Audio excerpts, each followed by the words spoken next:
before you get free. You got to see yourself loose before you get loose. Can I help somebody with you? You got to see yourself wealthy before you get wealthy. You got to see it. You'll never see something that you've never seen.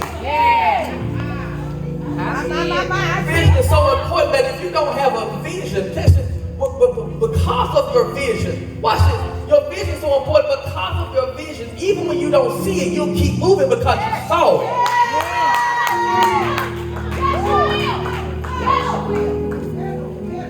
See, I just believe God to do some stuff. So before God do it, I'm encouraged to keep going because I already saw it. Yes, Lord. Thank you, God.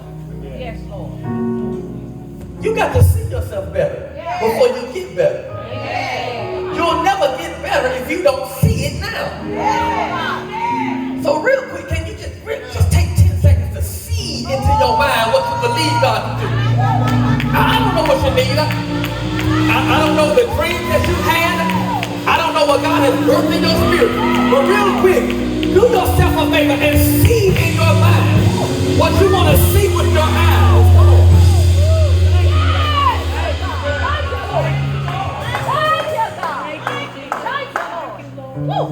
See, I saw scholarships way on down the line. I saw kids in college years before they even knew what college was. I saw free tuition even years before they knew what a tuition was. I saw better, watch this, when I was at my worst. That's good. That's good. I saw redemption before y'all even heard of it.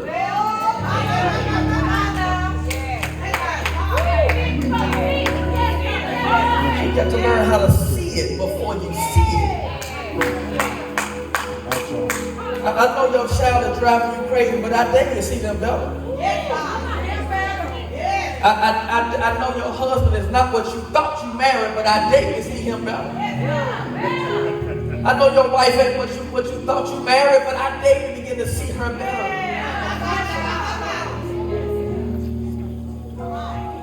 I don't know what situation you're in, but it won't change until you see it. Today is Vision Sunday. God has given me a vision for the direction of our ministry for 2020. I got 35 minutes. We're going to try to get this thing out the park. Make it do what it do. The text is Isaiah chapter 6, verse 1. A text that you're all familiar with. The text simply says that in the year that King Uzziah died, he said, I saw the Lord high and lifted up. In the year that King Uzziah died, I saw the Lord high and lifted up.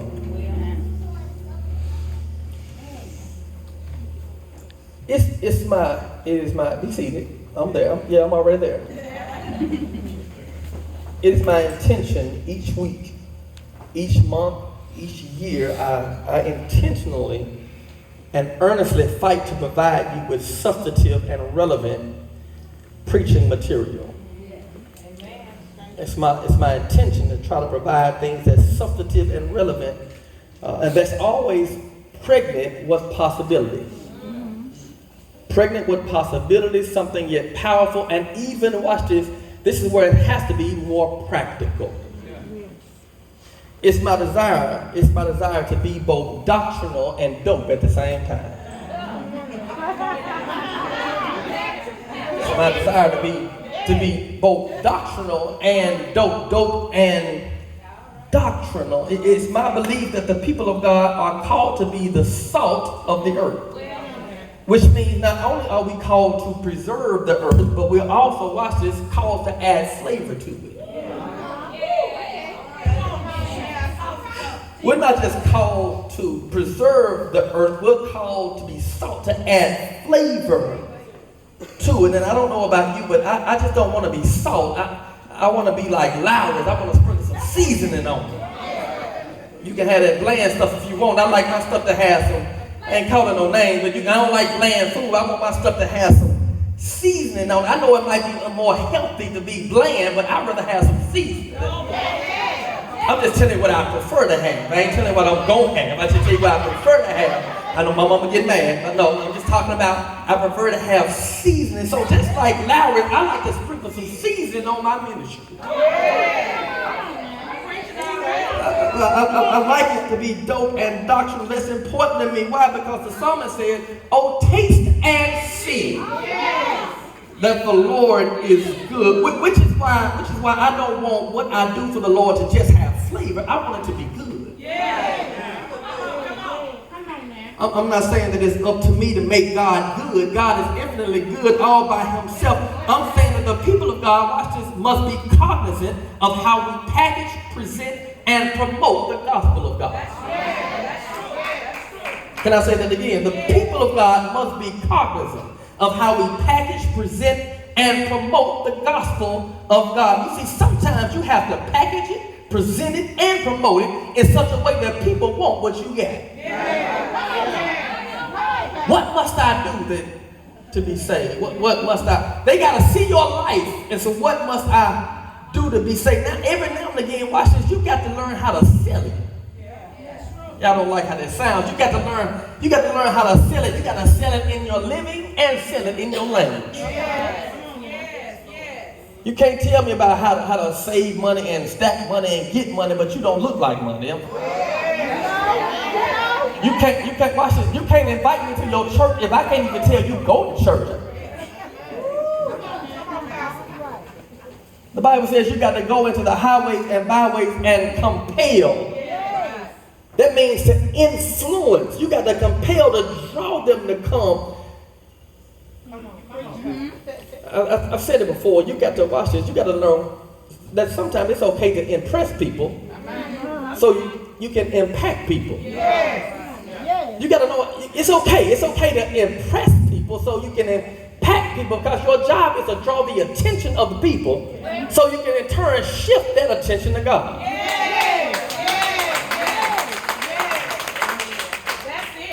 That's our job. And so, having said all of that, let me suggest to you that there are times when you have to be sensitive enough to the Spirit, when you have to sense, watch this, when to add flavor and when not to. You got to know when to hold them and know when to fold them. That's Kenny Rogers. Know when to walk away and know when to run. You got to know sometimes when to and when not to. And I just believe if there is ever flexibility there, then yes, add your flavor, put your sauce on it. But every now and again, you got to understand the potency of simplicity. The potency of simplicity. Let me say it this way. Every woman needs in her inventory the elegance of a little black dress. Am I right? Every woman needs a little black dress. Every woman needs in her inventory a little black. The uniqueness of a little black dress is that you don't have to add nothing to it. You don't have to add. You don't have to add nothing to it. You don't have to color block it. It is what it is. It's a statement all by itself. Fellas, don't trip on the classic black suit. You don't have to add nothing to it. It's baller all by itself. There are some things that you don't have to add nothing to. These are things that you don't have to add nothing to. That's the potency of simplicity. What am I saying? I'm saying, watch this, it's cool to be dope, but please understand that every now and again you can't be both dope and doctrinal. Sometimes you just got to be doctrinal and be fine with it. There are times when doctrinal alone will do. What are you saying? Listen, God gave me one word for 2020. He gave me one word for 2020, and that one word, I promise you, is pregnant with possibility. That one word that God gave me for 2020 is pregnant, it's powerful and yet practical. God told me to tell you in 2020, watch this, he told me to tell you, Devin, make sure you let them know that this year in 2020, I need them to come closer. Look at your neighbor and shout, closer.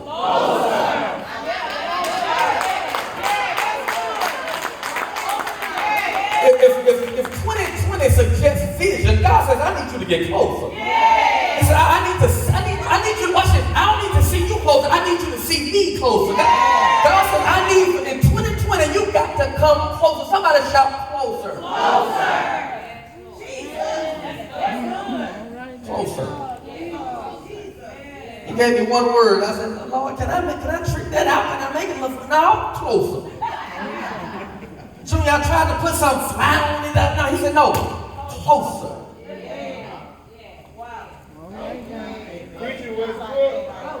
See, my grandmother said it like this.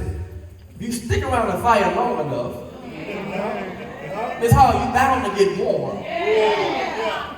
You just missed the whole revelation in that. I said, if you stick close to the fire long enough, sooner or later you'll get warmed by the fire. And the reason why some of us feel like we're out in the cold because you ain't close enough.